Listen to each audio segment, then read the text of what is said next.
Equity Mates, from our mates at Spaceship. Investing made easy.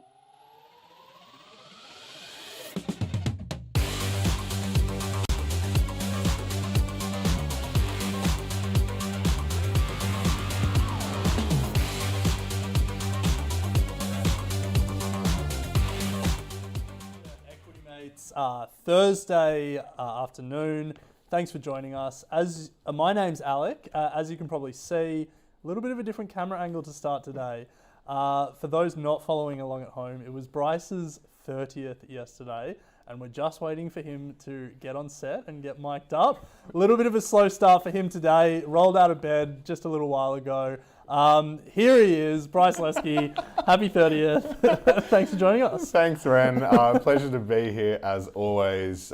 Just made it on. It was a big day yesterday. You're sounding a little bit chipper for someone who had a big celebration last night. Well, I've realised that I don't feel any different being 30, which is well, you look different. Thank you. I appreciate all the compliments coming my way. But look, it was a great day yesterday, so thank you for the balloons, and thanks to AusBiz for supplying the balloons, which has been great. But look, we'll crack on with the show. We are here to talk about two US stocks that don't get a lot of airtime. Yes. But we're going to give them some airtime. We're going to give them some airtime. Well, everyone talks about FANG, you know, the Facebooks, the Apples, the Netflixes, the Alphabets of the world.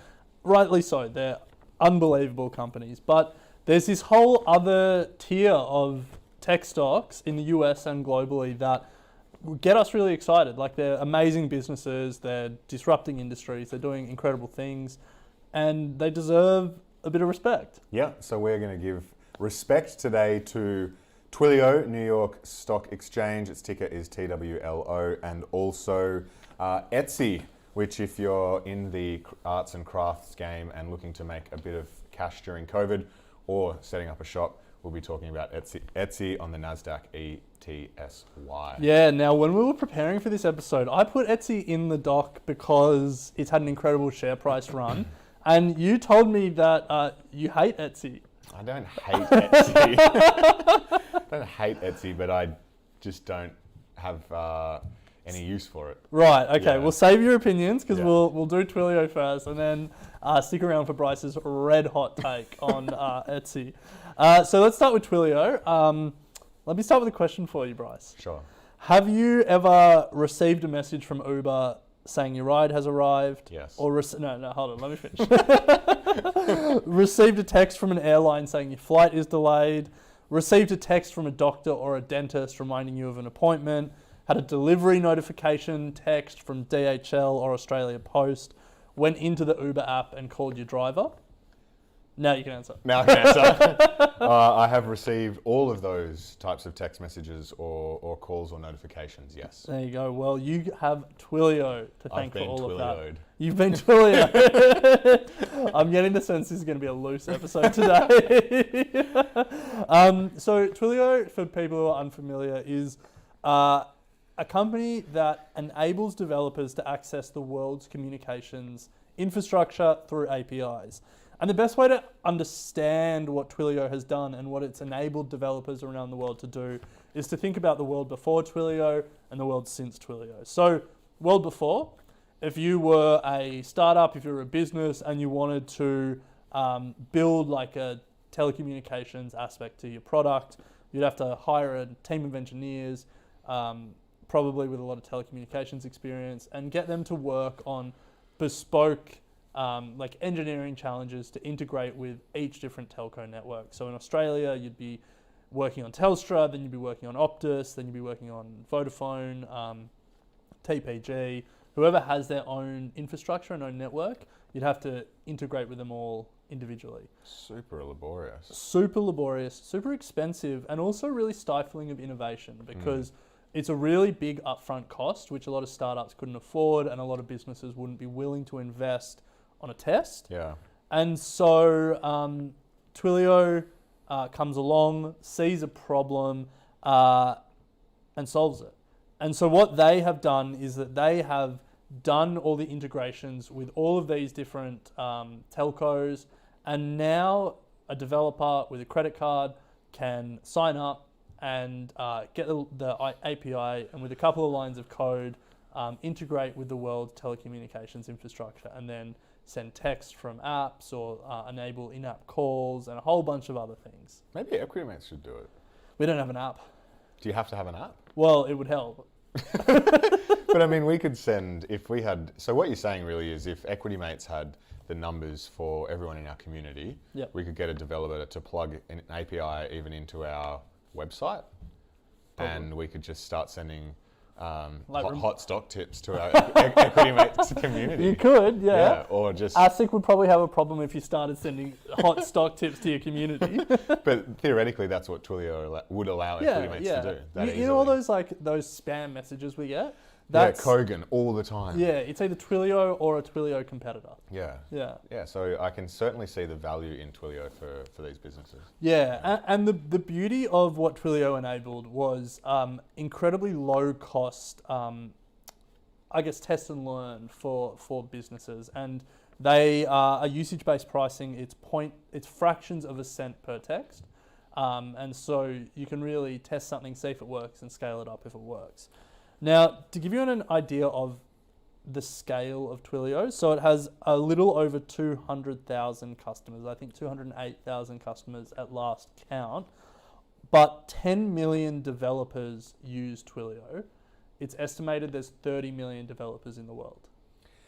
That's pretty incredible from a developer point of view, but 10 million developers, but only 200,000 customers. Yeah. Well, Whereas I mean, like Apple would count as one customer. Uber would count as one customer. But have many developers. Yeah. Alphabet, okay. one customer. Yeah, okay. Jeez, pretty phenomenal. Yeah. So for me, this is just a really interesting business. Now, in terms of the investment case, you then get into it's an incredibly low margin business. Telecommunications is an incredibly low margin industry. It has a lot of competitors, which we can touch on in a second. So it's never been profitable. Classic tech. Classic. Its share price has gone on an incredible run. Name a tech company that hasn't. Had an incredible run of its share price. Yeah. Not off the top of my head. Yeah, exactly. Its revenue has also been on an incredible run. So to give you some numbers, $53 billion market cap, which is it's actually been down about a quarter, down about 25% over the last few weeks, but it's up 400% from its COVID lows. Wow. Yeah. 1.7 billion in revenue. It's forecast to do 2.4 billion in 2021. 5 years ago, $166 million in revenue. It's grown its revenue at 60% compound annual growth rate for the last 5 years. Wow. Yeah. So incredibly fast growing. 1.7 billion in revenue, and it's usage-based price. Oh, so it's usage-based pricing for the customer. Yes. Okay, so they're not charging 0.7. How do they make their money? So they, every time, like let's say Uber was one of their big original customers, still one of their big customers. Uber wants to send you a notification that your driver's arrived. They use Twilio to do it. Twilio charge Uber a fraction of a cent for that notification. Yeah, 0.7 of a cent. Yeah. Yeah, and they've done 1.7 billion in rev. Well, it's not just text, but yes, yeah, you're right. Yeah, it is. But here's some interesting numbers. So, 75% of their revenue is per message or per communication transaction. So per call, per text, stuff like that. We talk in retail, we talk about same store sales. Yeah. And you talk about, given the same number of stores, did sales go up or down? So it basically excludes new store growth. If we use a similar metric for Twilio and we do same customer sales, they see the same customer sales up between 30 and 40% a year. So customers are using Twilio more. Yeah. And in terms of churn rate, not on a customer level, but on a per dollar value, they have a less than 5% churn rate. So it means that the high value customers are staying with them. Customers are using it more, or there's more, so which means that their customers are either getting more customers themselves, the Ubers, the Apples, the Alphabets, or they're just becoming more spammy. Or finding new use cases. You say spammy, I say use cases. Yeah. Yeah, pretty interesting stock, and I guess one that's found a really interesting niche, plugged in, solved a problem. The question is, do they have a competitive advantage or do they have a moat? As you said, low margin business, difficulty, I guess, to increase prices if they don't have a moat. Where do they sit in that landscape? Well, a lot of competitors out there. Microsoft and Amazon both have their own communications, I guess, product to compete with Twilio. Microsoft have Azure Communication Services. Amazon have Amazon Connect. One thing to note, Amazon Connect actually runs on Twilio, and Twilio use Amazon Web Services. So, interesting interrelationship there. A number of other companies have their own, like there's a NASDAQ listed company, Vonage, that has a product, Nexmo, that competes. A lot of competitors means it will be difficult for them to increase prices. Well, the way that they're trying to solve their margin issue is they've built the core infrastructure in terms of this communications API and all that stuff, and then they're trying to add higher value products and cross-sell to their customers. They've made a number of acquisitions to try and implement that strategy. So that if you asked, Twilio how they were going to become profitable, it would be about owning that core technology, maybe not making a lot of margin on that, but owning the customer and then cross-selling to more profitable business lines. Yeah. Interesting. Well, as we said, New York Stock Exchange, the ticker is TWLO. Check it out if you're interested in Twilio. Etsy, listed on the NASDAQ. It is ETSY. It is an e-commerce website that is not focusing on what you would find books and all the like on Amazon. It is a little bit more niche and providing a marketplace for arts and crafts, people who are actually making a lot of products themselves, handmade at home, very small quantities, and selling it online. You think soaps, you think cards, you think furniture, you think hats, you think all these sort of small arts and craftsy sort of stuff. Basically, the way I conceptualize it, it's one giant craft fair or Sunday market. Big Sunday market. Just a massive Sunday market with a scratch over 2 million sellers and over 40 million customers at just one giant Sunday market. Yeah, and I'd love to see the bell curve, I guess, of those 2 million sellers. What percentage are actually making decent cash versus those that are just ticking along? Does that make sense? Because I know plenty of people who are on Etsy just selling one card every 3 weeks kind of thing. So I'd love to see the spread between top and bottom seller. I feel like we're getting closer to your red hot opinion on Etsy. No. It feels like maybe you were a seller and you got burnt. No, I was a Sunday marketer. Really? Back when I was a kid. What did you sell? Yeah, I sold my BMX bike. Oh, that's tough to do repeat sales of that. That's one time only. So the reason that I think Etsy deserves a little bit of love on this show. One, it's the stock market story is incredible. So it has a $21 billion market cap, but that is up over 1,800% in the last 5 years.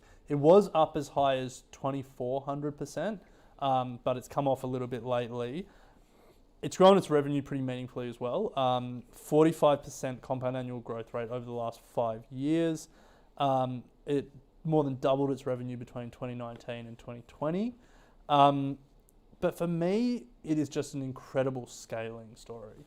If you think about how Amazon scaled, it just sells more of the same product in many cases. And it just finds ways to do that cheaper, more efficiently, and just mass produce and sell through its channels. With Etsy, it's all handmade. There's some factory made stuff, but they've got all these rules around that.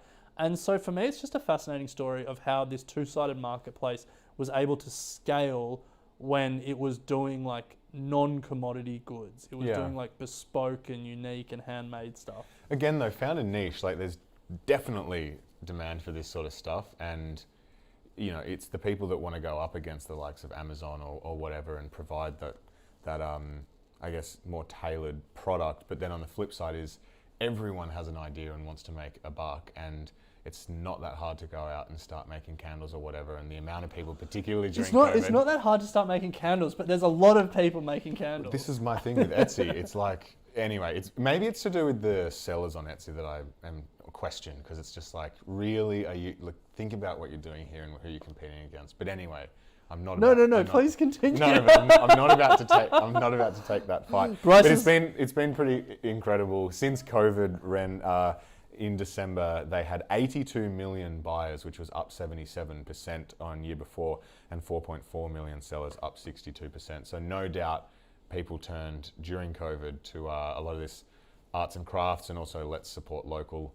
And Etsy was, I guess, a benefactor of that. So I've only bought one thing from Etsy though ever, Really? and Didn't have a good and experience. I was forced into doing it Oh. to support. And I'm not going to say it, I'll take it offline, but someone set up a shop and said, can you buy something to support the shop? So I did, and that's it. Right, okay. So Bryce has obviously been burnt by that experience, but for those of us who are not Bryce, it's an interesting company. Yeah. Obviously, it's run a lot, but the two-sided marketplace, once you have that network effect and that scale, it becomes very hard to disrupt. Like, if you wanted to start a rival two-sided marketplace for handmade and unique goods, it'd be very hard to attract buyers, very hard to attract sellers. Yeah, So, I wonder what Amazon think about this, and I can't think of.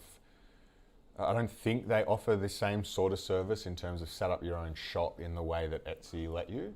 well, they have a third-party seller. Yeah, but it's not the same. I don't know if you've had a look at Etsy, but it's quite different. You're right. It's quite different. Yeah.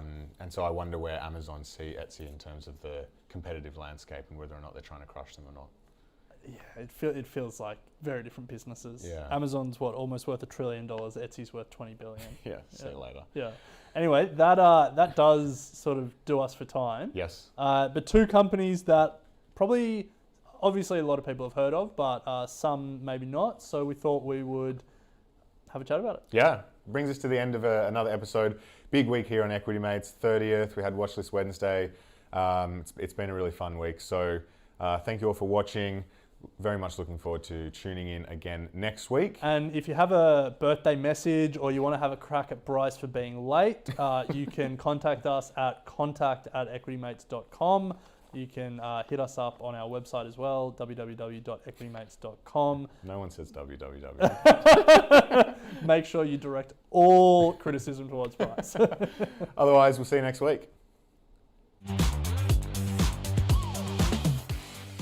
Equity Mates, from our mates at Spaceship. Investing made easy.